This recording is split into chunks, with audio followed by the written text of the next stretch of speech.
Hey, how are you? It's Mel, and I'm so excited that you're here. Welcome. This is a place where every single day I answer a question from one of my fans. And today we've got a really important one. And before I tell you what it is, I want you to go into the comments and let's start this the way that we always do. Let's check in with ourselves. So, how are you doing today? 0 to 10, um, and tell me why and where are you watching from? So I'm broadcasting from Southern Vermont, and today I'm between an 8 and a 9. I'm doing pretty damn good. I got myself out and for a 4.5 mile walk, despite the fact that it is 10 degrees here, freezing. And I only have like exercise tights that are so thin fabric wise that have you ever been so cold that it feels like your skin is actually a layer of ice? That was me this morning, but I'm still an 8 or a 9. For those of you that don't know me, my name is Mel Robbins, and I'm a best-selling author. I wrote a book called The 5 Second Rule. I also have one of the top TED Talks around with 22 million views. I host the daytime syndicated talk show, The Mel Robbins Show, and I do a ton of coaching books for Audible. And today we have a super, super important question. And it has to do with your parents. What do you do if your parents or your caregivers did not do the best job? What do you do if you are angry or resentful based on trauma that you experienced? That is exactly what we're going to be talking about today. Not only that question of how do you heal yourself from past trauma, but what do you do to get rid of that anger? And also, how do you deal with the ways in which this is impacting your life right now by holding on to it? So let's get into it. Let's go to South Carolina, where Brandon is sitting, waiting. I cannot wait to talk to you. Brandon, it's great to see you. Likewise, Mo. Thank you so much for having me on your live session. Of course. And, I'm sure some people are wondering, how the heck did he get on there? Just go below. You see the text number, just text me. We will text you back. And that's how we book this coaching live stream. And so here's what I want to know. Tell me, where do you want to start? Okay, so basically, luckily I don't live with either of my parents. However, we do still see each other from time to time, and when we do, we don't really speak. But just kind of like hearing their voice sometimes, or just like seeing them is a trigger for me. And I don't know, it just really does kind of like, more specifically, like with my dad, I can just kind of like feel my blood boiling, kind of, and I can just feel the anger and the resentment come back up like every time, you know, I hear his voice or I see him, and yeah, I think that that's the most important thing. So what is it that he triggers and why? Just um, mostly a lot of the hurtful things that he has said and done to me, and I guess it still triggers me because it's kind of recent. Um, so yeah, because I mean we have gotten into like a lot of like verbal things, and more like recently we've even gotten into like a physical altercation. I'm not too proud to admit that, obviously, but um, yeah, so that kind of like triggers me too. I guess, like I said, because it's more recent. So did you grow up in a household where your mom and dad were together? They were together up until like 4 years ago. Okay. And how old are you? I'm 22. Okay. So when you were 18, they stopped being together. Right. And growing up in your household, was it volatile? Did you experience a lot of conflict, or were they just like crazy hypercritical of you? Both. There was a lot of conflict though, but not really between me and them. It was more so between the two of them. Mm. Yeah, and I mean, like when they were together, it was mostly just my dad that was kind of hard on me, and my mom was more so like chill about it, about everything. And she was kind of, she was really really like whenever my dad would kind of like come at me kind of like really heavy, she would normally step in and stuff. But like I said, it wasn't until they separated recently where kind of like both of our relationships just kind of like separated too, I guess. Got first. So, I have a ton of questions to ask you. And you don't, and here's why. Because what ends up happening is that you adopt patterns of behavior based on what you see, feel, and experience when you're a kid. Yeah. And when you grow up in a household where you are criticized or where you do not feel physically or emotionally safe, and I don't know what you felt, what did you feel when you were growing up? I felt honestly like a lack of stability. And I also felt kind of like, because there were often times where I would step in for my mom too. So I often felt like I needed to protect her. And then that would kind of cause a wedge between me and my dad's relationship. So it was mostly just, I felt a lack of protection. And I also felt a lack of stability too.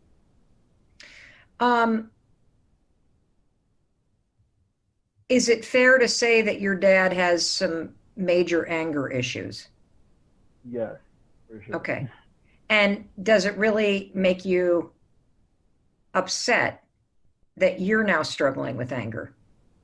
Yes. Okay. Well, let me explain a couple things. First of all, um, I'm just gonna, I'm not gonna try to excuse what you experienced in your house or excuse your father's behavior. In the ideal world, every one of us would be born into a home with very kind, supporting, evolved, and intentionally trained parents. Right. Parents who understood that what children need is they need to be seen, we need to be heard, and we need to be supported in being a uniquely expressed individual, right? Absolutely. And that's not what happens really for any of us, right? Yeah, Even that's in true. kind homes, because parents only learn how to be parents by watching what their parents did. And Yeah. so a lot of the patterns of abuse and the patterns of anger and the patterns of dysfunction that you witness and experience and survive growing up, regardless of how severe they are, they're typically passed on generation after generation after generation. And most people, even if they are abusive, are typically just repeating what they know.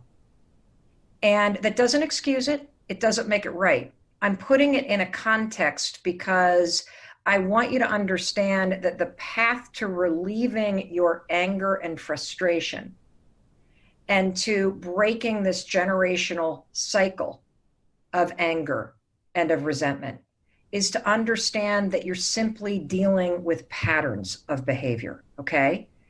And Yeah. so what's happening for you is that patterns of behavior, Brandon, they get stored in your nervous system. So you and I can have a very calm conversation right now about your dad and about what you're going to do the next time you hear your dad's voice and how you're going to respond so that you don't get hooked emotionally and it doesn't Hmm. escalate, right? Because is that what normally happens? Yeah, totally. Okay. Well, we can have that conversation, but the problem is going to be that all of this is in your nervous system. And so I got to teach you how to give yourself what you didn't get from your parents. You got it? Because if Yeah. I can teach you how to give yourself what you didn't get from your parents, you got a shot at slowing down your nervous system that gets immediately triggered by Yeah. hearing your father's voice. And next thing you know, now you're locked into generations of patterns of behavior. Okay. So tell me, when you hear your dad's voice, or what was it like as a kid when your dad would come home and it would start to feel like it was escalating? What did it feel like in your body? Hmm. The same way that it does now. So it would basically feel like I guess I would get like a little like my nerves would get really shaky and I would get really anxious because you would never really know what what he was gonna say or you know what I mean. So you're definitely Yep. spot on with the nervous system thing for Yep. sure. So you have an experience of when you hear your dad, you brace. Yes, absolutely. So you're like ready for battle no matter what. And you're on Yeah, edge no matter what. And yeah. when your father is on edge, what does he do? Um, he normally just he gets really loud and he's also really insulting too. Okay. So what's interesting is that I bet when you go on to edge, does the volume in your voice increase? Yes. Do you resort to insults? Yes. Doesn't it make you bananas that you're doing Yes, a pattern that you saw in your dad? This is why it's so absolutely. frustrating because you feel stuck because you're like, I don't want to be like that motherfucker. I want to be like myself. Why the hell do I get myself so Exactly. triggered? Right? I hate him. Yeah, that's I do not exactly want to be right. like him. You know what I'm saying? And so Right. you, he trained you to do this. He trained you to do this because you witnessed it. And he trained you to do it because when you started to feel on edge as a kid, this is what you saw. And so your nervous system associates being on edge with yelling and insults. Right. And so any situation where you feel on edge, you will probably repeat that pattern. The good news is patterns can be replaced. Right. Here's how you replace them. First of all, you got to realize you got it, which you do. You're super smart, you're very self aware, and you know that Mhm. when you get on edge, you do not want to repeat this cycle of yelling, of insulting, of anger. So, what Right. you're going to do is when you feel on edge, you need to create a break between your nervous system and your response. So when your nervous Okay. system goes on edge because you're talking to your mom or you're talking to your dad, and you brace yourself when you do that, we need to teach you how to take this space, this moment, as your nervous system starts to jack up, and to take a look and say, okay, wait a minute, that is the response. That's the old response. I want to do this. Now, this is where you Okay. use my 5 second rule. When you hear yourself or you feel yourself, excuse me, starting to go on edge, you're going to count backwards: 5, 4, 3, 2, 1. It gives you a micro moment where you can observe yourself and where you can ask yourself, how do I want to respond? Yes.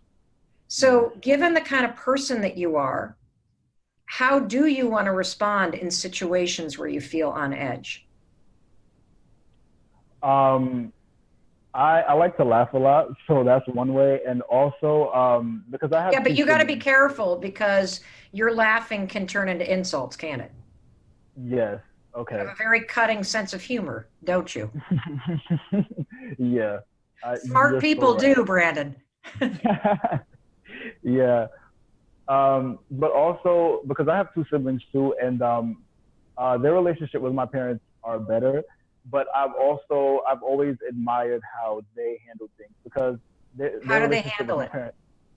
Okay, so my sister, for example, she's just like a few years younger than me. She doesn't really hold on to it, and she doesn't really react to it. It's kind of like she just observes it, and she accepts it for what it is, and then she continues to go on with life. But it's like it doesn't have a long lasting effect on her, if that makes What sense. do you make it mean that your dad doesn't accept you? Um, I guess like betrayal Yep. and a sense of I don't know. It just mostly feels like betrayal and unacceptance, I guess. Yeah. So you didn't get the core thing that kids need, which is to be Yeah. seen and loved for who you are. Right. And that's why you hate him. Yeah. It's why you're angry. And he may not know how to do that, Brandon. Yeah. That's true. He may not. He may most of our parents were raised by people that didn't know how to express emotion, that didn't know how to accept people that were, not exactly like them. Yeah. And a lot of parents express anger when their kids don't conform. And I'm not trying to defend your dad at all. What I'm trying Right. to tell you is that if what you want, I mean, do you want a relationship with him or do you want boundaries?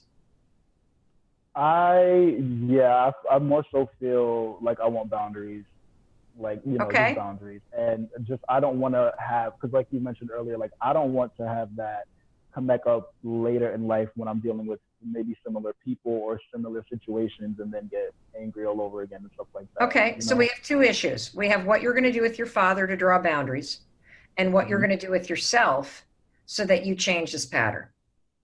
So number one, with your dad, you just have to draw and establish boundaries. So if your father Okay. starts insulting you or raising your voice, you need to say, Dad, I will talk to you, but not when you talk in that tone of voice. The Yeah. conversation's over. Call me when you call back. Nothing's going to piss off somebody that yells more than that.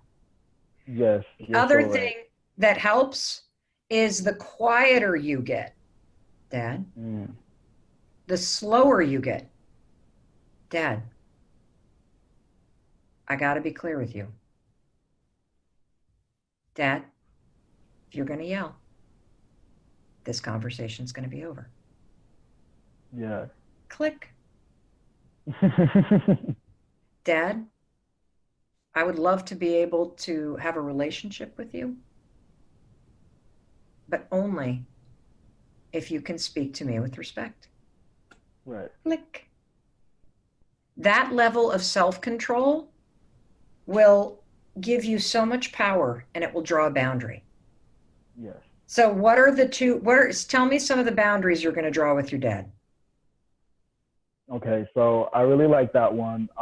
Like, just making sure that he speaks to me the way he would want to be spoken to. And also, I really just kind of want to, because he's really bad at, and accepting, honestly, like, I would say that too, like, um, the parts of me, because I saw this on your show once, and I loved, you helped this one young lady out with her mom.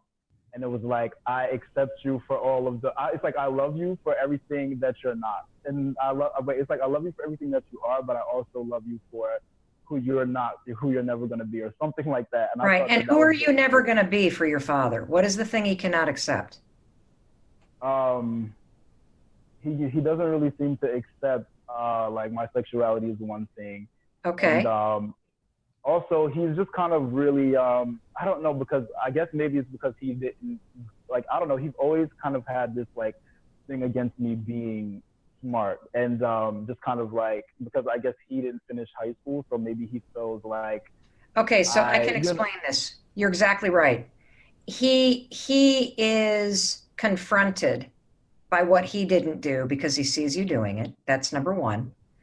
Number two, when it comes to your sexuality, here's something that I want to, because what I hear in you is that you actually do want a relationship with him. You just don't trust that it's going to be able to change, right. right? And so, what I want to tell you is your relationship absolutely can change, okay? Okay. And you can cause the change, and you can cause it by having him change how he speaks to you. And I want to correct something that you said and have you consider it from a different angle. It's not how Okay. he would like to be spoken to. Boundaries are about how you need to be spoken to. Right. And so if he wants a relationship with you, he needs to speak to you a certain way with a certain tone of voice. And if he wants to yell and scream and insult, no problem. Conversation's over. Okay.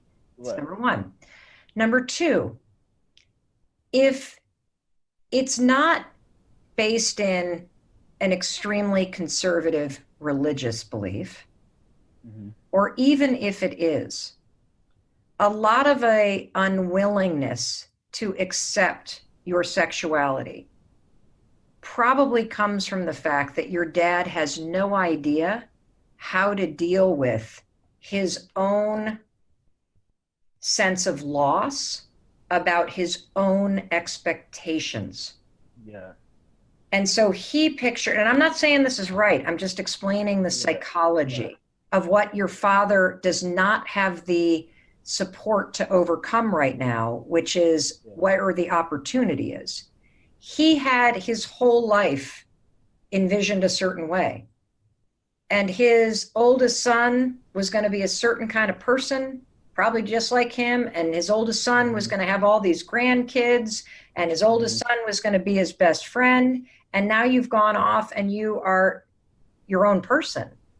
And Yeah. it doesn't match what he thought was going to happen. And a lot of times, when somebody doesn't know how to deal with what their expectations were, they resort to anger. Yeah.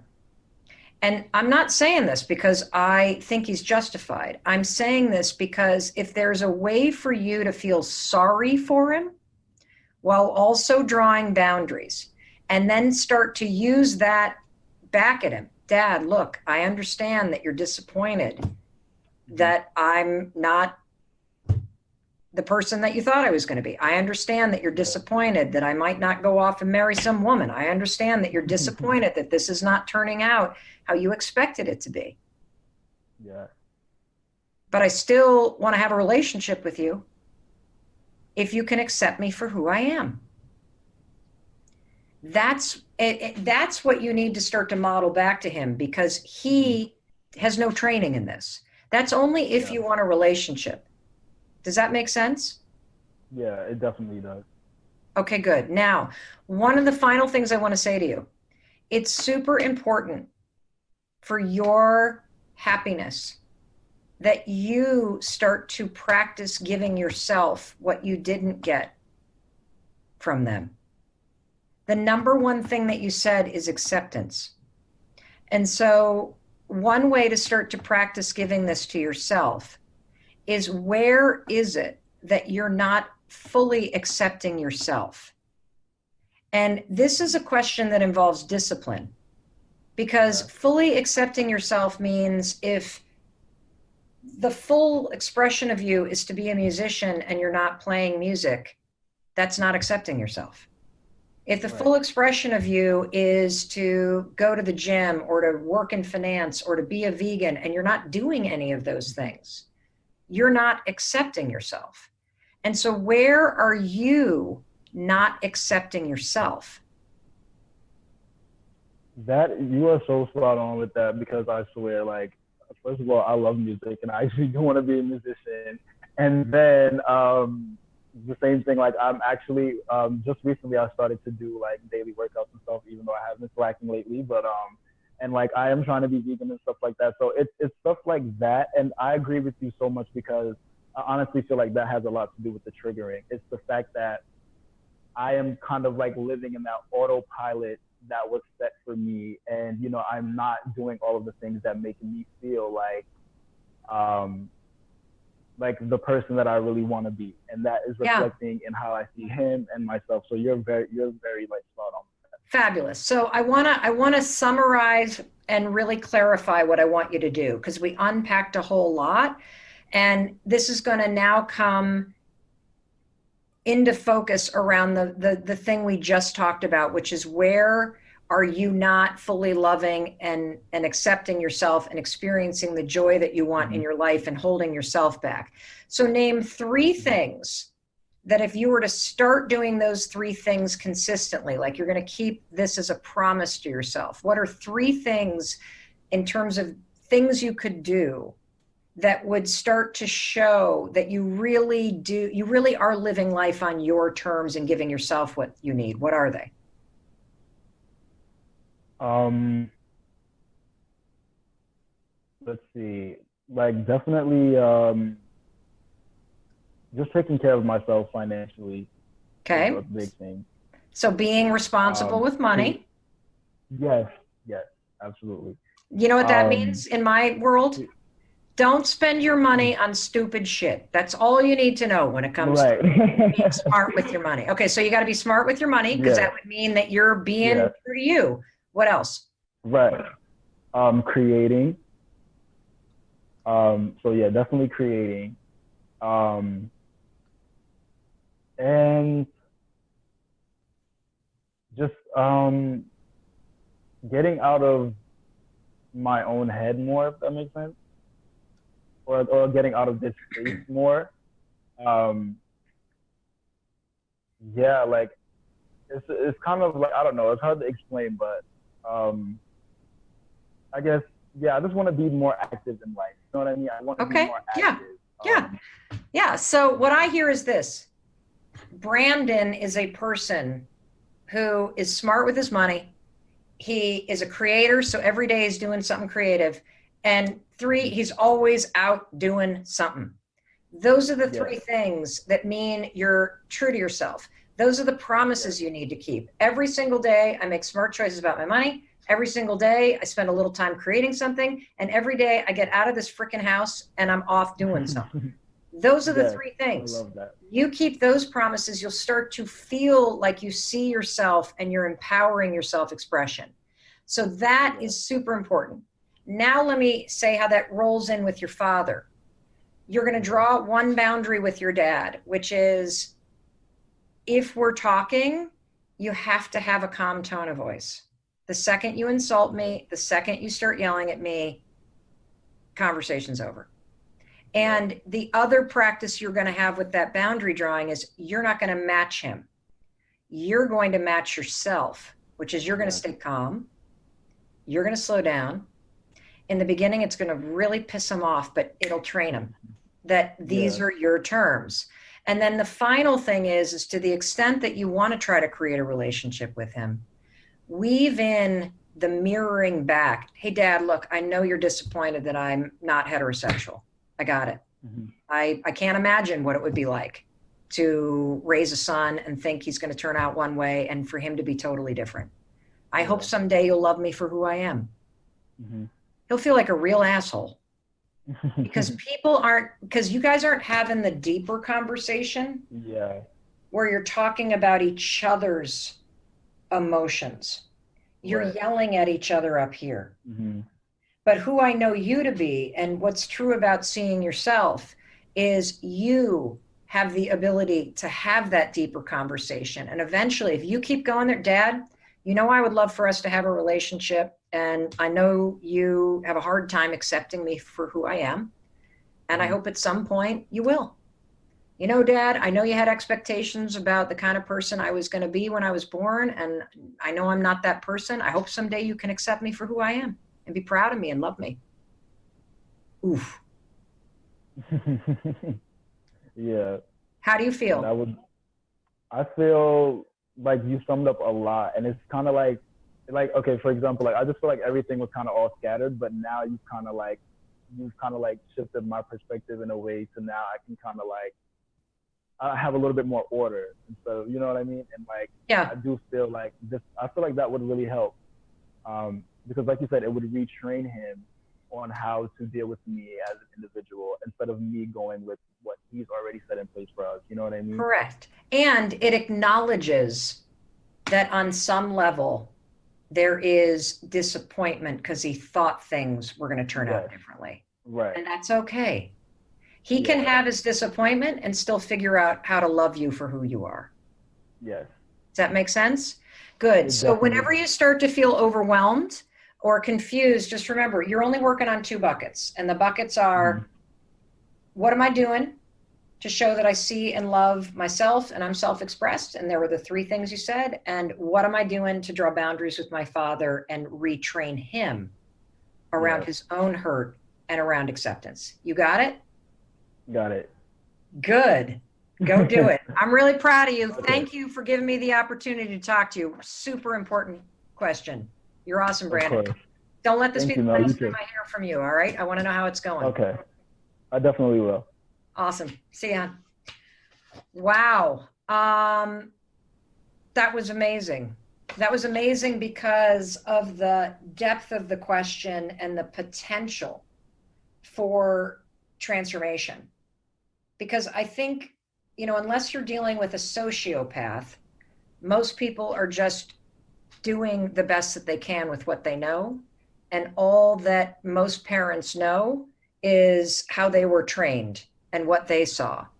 And I know I had a huge breakthrough, for example, with my mom when I started to consider what her life must have been like growing up in a huge family farm and being one of a number of kids and having parents of a generation that were super hardworking and very tough. And you don't talk about emotions. And then, of course, she's got a wildly emotional daughter. And when I come at thinking about the fact that, my mom was doing the best that she could with everything that she experienced and saw growing up and had me super young, the age of 19, it just kind of shapes things when you start to see your parents not as people that were supposed to be perfect, but just as human beings. Anyway, I don't think I have anything else to say on the subject other than I hope that it helped you in some way. And I love talking to you and I love coaching you. And if you have a question or you need advice or you feel stuck or you're having relationship problems, right there, that's the number. Text it. Tell me what's going on. Tell us where you are. And that way my team can get in touch with you and we can get you on here so I can talk to you and help you. And in case nobody has told you today, I want to tell you I love you. I believe in you. Most problems you can solve. Most relationships can be repaired. But the relationship that I really am here to help you on is the one that you have with yourself, because it all begins right here. You cannot trust somebody else unless you trust yourself. You cannot love somebody else unless you love yourself. You cannot be friends with other people unless you're a friend to yourself. And I mean that truly. So have an awesome day, and I'll see you tomorrow.